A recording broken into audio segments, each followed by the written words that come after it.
Почитувани гледачи, добар ден, медицинско катче на Слободен печат. Во месецот за превенција од меланомна кожа, утрово наш гостин, доктор Тихомир Цветковиќ од приватната ординација Дермаплус. Докторе, добро утро.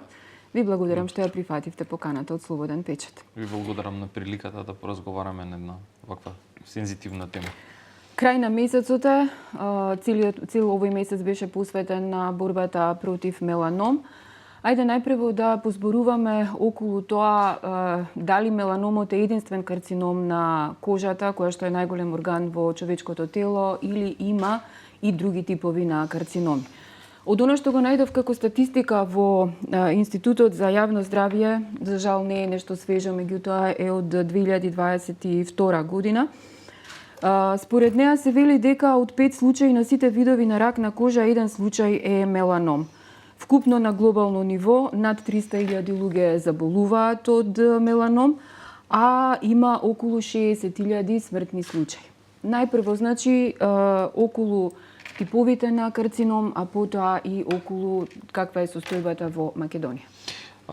Генерално зборено, меланомот е најсмртоносниот, ако можам тој термин да го употребам, значи за нас релевантниот карцином кој бара највеќе внимание и кој е со најголема стапка на смртност. Меѓутоа се разбира постојат и други карциноми на кожа, ние ги викаме кератинизирачки тумори или тумори кои што потекнуваат од еден тип на клетки кератиноцити.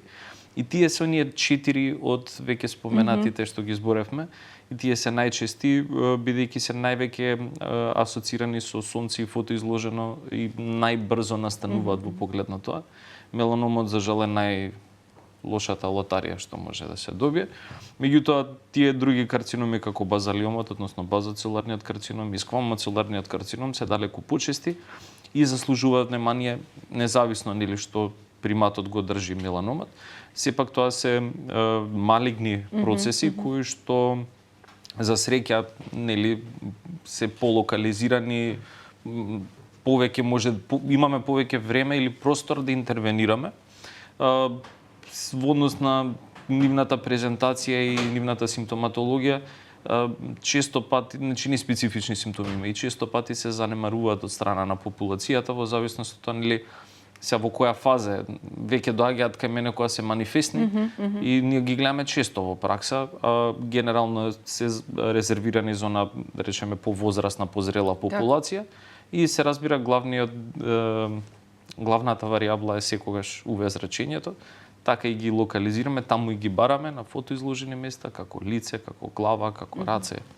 Така да, јас ќе искористам ова прилика да се обратам до широката јавност да не се фокусираат ексклузивно на меланомот, постојат и други карциноми по кожа. Докторе, каква е разликата кај меланомот и останатите видови на карцином? Меланомот обично се детектира како бемка, која што има изразени краци. Што е разликата во однос на другите типови на карцином? Зборувам, нели естетски она видливо што е од око што може да се види? Во однос на останатите тумори, прво мораме да кажеме дека меланомот го држи тој примат на еден од најсмртоносните тумори затоа што е подмукол. Значи генерално не дава симптоми додека не дојде во една подоцнезна фаза. Второ се наоѓа на кожа која што е раскрсница, условно кажано. И он буквално бира хематогено или по пат на крв каде да се прошири. Тоа го прави страшен. Меѓутоа другиве карциноми ги распознаваме по тоа што едноставно двојат од околната кожа не се обоени, што е многу битно исто да се каже, нели меланомот го асоцираме со боја, како што рековте, бемка или нешто слично. Меѓутоа овие се однесуваат како ранички. Или некои од нив имаат народски, вака во пракса сум слушал, струпки, значи како лушпи кожа, кои што се организирани во една единствена промена. И сега тие промени обично спонтано крварат, тоа не е лиење крв, меѓутоа имаме една сукрвица која што се појавува, некои пријавуваат нелагодност во вид на жарење или печење, се однесува како рана. И ако е на фотоизложено место, ако е, да речеме, пак во некоја подоцнежна возраст, 40, 50, 60 плюс, тогаш веќе треба да размислуваме за дерматолог. Не е убаво секогаш нели на најлошото да мислиме, Меѓутоа сепак треба да се посети дерматолог за да се дистинктира што е што. Има луѓе кои што имаат и над 30 бемки нели на телото, што препорачувате тука, бидејќи дел од нив се вродени, дел се стекнати во текот на животот.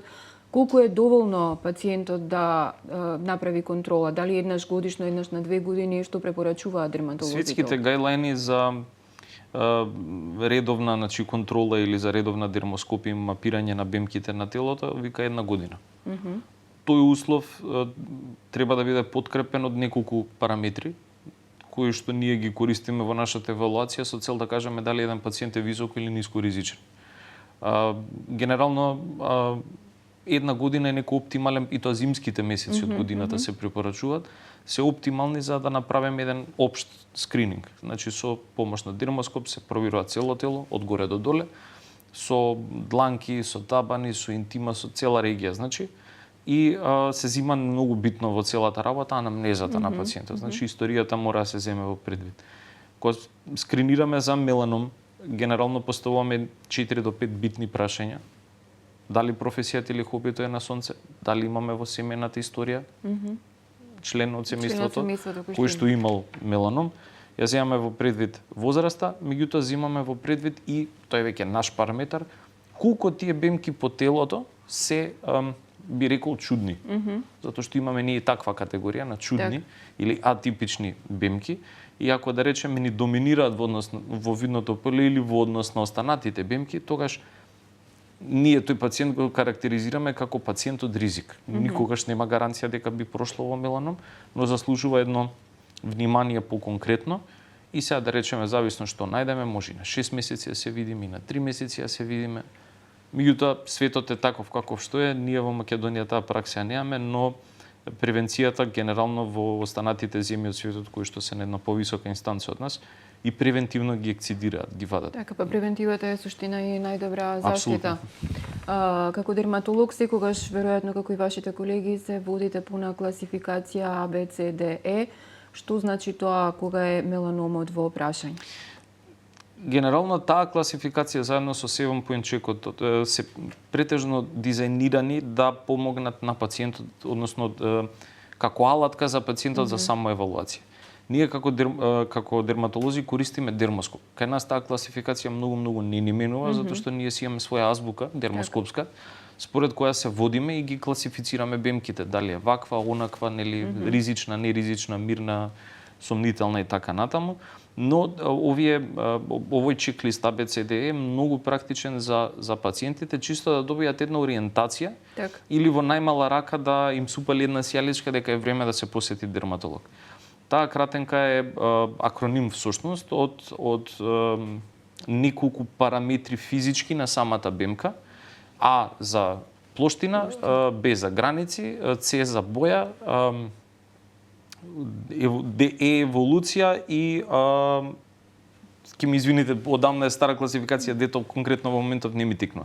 Но сакам да кажам, лесно се прави, правено е за окото, не ви треба апаратура и секако треба тие пациенти, мислам генерално сите луѓе, сите пациенти да си ги евалуираат своите бемки преку тој чеклист. Ако на нешто најдат каде што да речеме не се совпаѓа, не е хомогено или има асиметрија како што спомнавте вие, ноџиња и слично, време е за дерматолог. Ние сме тука да установиме со дермоскопот дали е нешто навистина страшно, да речеме, или е нешто што само е лажна узбуна. Така да не се зема како точна диагностичка алатка, туку како алатка која што ги носи до нас пациентите. Околу возраста и полот, статистиката повторно ќе се навратам вели дека еднаков број на мажи и жени малтане заболуваат, меѓутоа смртноста кај мажите е поголема, веројатно од некои причини, барем статистиката така вели. Она што е алармантно во последно време е појавата на меланоми кај деца. Дали се тоа вродени, стекнати и каква е овде состојбата, бидејќи кога станува збор за дете, многу малку од нас родителите обрнуваат внимание, мислам, се сомневаат дека е можно да се работи за меланом. Така. Убаво што го спомнавме ова прашање, бидејќи овогодишниот проект на Евромеланома 2025 е фокусиран на дечињата. Имено не може да се родите со меланом, да се разбереме. Значи, може да се родите со конгенитална или вродена бемка, која што е од висок ризик и која што во текот на детството малегнизира. За среќа во мојата пракса, која што не е голема, но не е ни мала, во својот случај имам видено само еден детски меланом, кој што беше потврден хистопатолошки, значи не од страна на дермоскопот или на лекарот, но може да се родат децата со сомнителни бемки, тоа нешто што го начнав пред малку. Тоа се ние ги карактеризираме како сомнителни, тоа се едни посебни подтипови на диагнози на бемки кои што или ги водиме како бемки од висок ризик или ги водиме како бемки преканцерози. Тука се неколку диагнози кои што не бија замарал јавноста со нив, бидејќи тоа се веќе наша некоја обврска.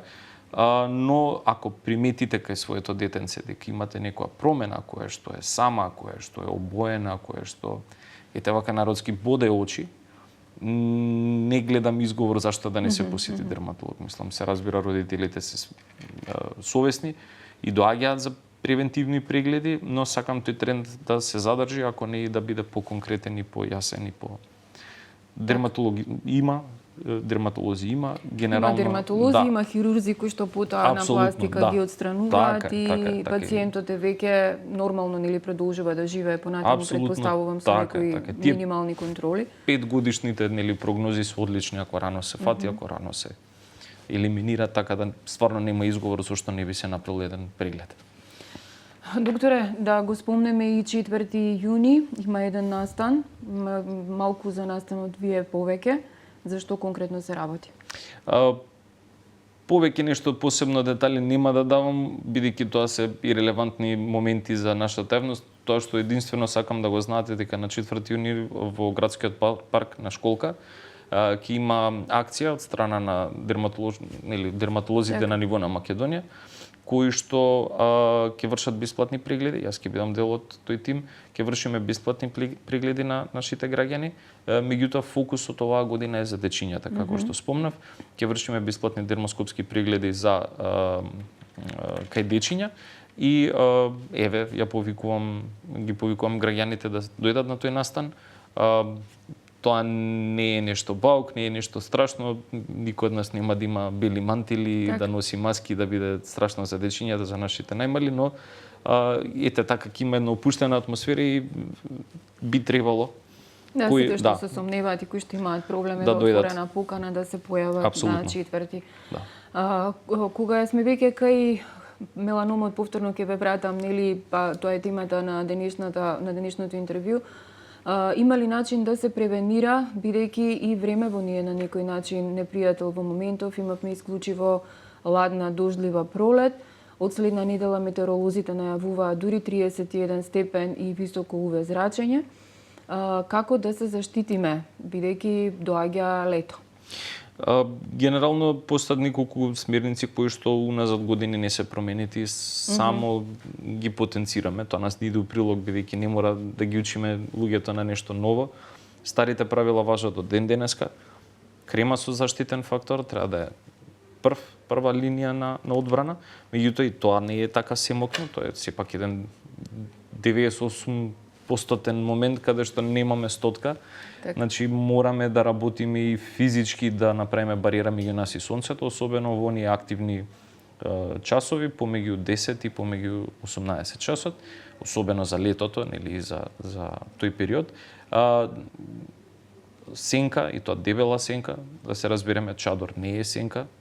Не е 100% сенка. Бела маичка памучна не е доволна заштита. Значи, да бркаме дебела сенка или природна сенка, тие се најдобрите физички бариери и се разбира, како што спомнав, SPF факторот, и тоа веќе е доцна за 30 од 50 па нагоре. Активно да се работи на тоа, не за друго. Ова особено важи за она адолесцентна и помлада популација. Многу време на сонце. Не им се годините да се замараат за тоа, нели? Нивна работа да уживаат, да играат и така натаму. Меѓутоа, до родителите ова повеќе. Ова сонце и она сонце пред 10 години не е исто. И друга многу битна карактеристика е што нашата кожа трпи. Еден од оние параметри што ги спомнав, едно од тие прашања кои евалуираме еден пациент дали од висок или од низок ризик, е прашањето дали гореле како деца. Значи тој параметар ни е многу нас битен и релевантен, што значи апел до родители или до помлада популација, средна школа, бруцваш и рана факултетска возраст, да се штитат активно од сонце. Бронзениот тен не е, осим што да речеме вака е некој естетски момент убав, не е здрав. И кожата е едно злопамтило кое што ќе си ги покаже завите покасно во животот, ти може да ги покаже и како. Затоа се работи сега на заштита и тоа е тоа што останува непроменето и верувам ќе остане непроменето и понатаму. И за крај на интервјуто, алергиите, кожните алергии и не можеме да го без ова прашање да поминеме во интервјуто. Кашлања, алергии на кожа, како да препознаеме дали станува збор за полен или пак евентуално за некаква уртикарија? Генерално тие дистинкции ги правиме затоа што поленот и останатите даваат катарални симптоми, значи во вид на кивавици, солзење на очи, знаеме како изгледа алергија од полен, веќе добро позната ни е на сите. Меѓутоа алергијата од сонце и компликациите од сонце се конкретни, локални, идат по кожа без нешто многу системски моменти. Честни исклучоци на оние пациенти кои што имаат висока осетливост на сонце, па некогаш и треска е дел од општите симптоми.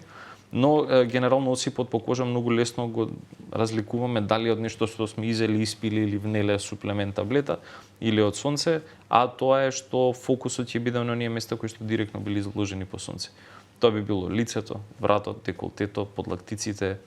Така да многу е кога ќе видиме таа граница, пример подлактици има, надлактица нема. Треба веднаш да ни помисли мозокот на сонце. А и впрочем во мојата пракса во периодов се повеќе слушам дека луѓе се свесни дека имаат проблем со алергија на сонце.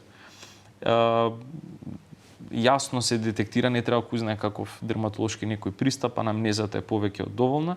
Единствено што ќе кажам како еден трик во само диагнозата на овие моменти е што да не пробуваат да најдат и да се споредат со некој друг што имал алергија на сонце, бидејќи самата диагноза во своето име го содржи зборот полиморфна, значи не изгледа кај секого исто. Да. Главниот сепаратор е фотоизложените места. Кај некој може да биде во вид на уртикарија, кај некој може да биде во вид на црвени папули, кај друг може да се јави само како пришт црвен. Значи нема некои конкретни правила, а и зависи од колку сме биле на сонце, дали нешто сме намачкале, кој период од година, конституција на пациенти така натаму. Лек како лек конкретен нема, важат истите правила како и за бемките и за карциномите, значи да се бега од сонце во оние моменти од денот каде што е тоа најсилно. Докторе, ви благодарам за гостувањето во Слободен печат. Се надевам дека дадовме одговор на сите побитни прашања. Вие, почитувани гледачи, останете со нашата програма 4 јуни, школка. Доколку имате некаква проблематична бемка, вие или некој од вашето семејство, посебно ако станува збор за деца, повелете, добивате бесплатен преглед. Останете со програмата на Слободен печат, следете на веб изданието и секако очекувајте го издавањето на нашиот весник. Ви благодарам за вниманието.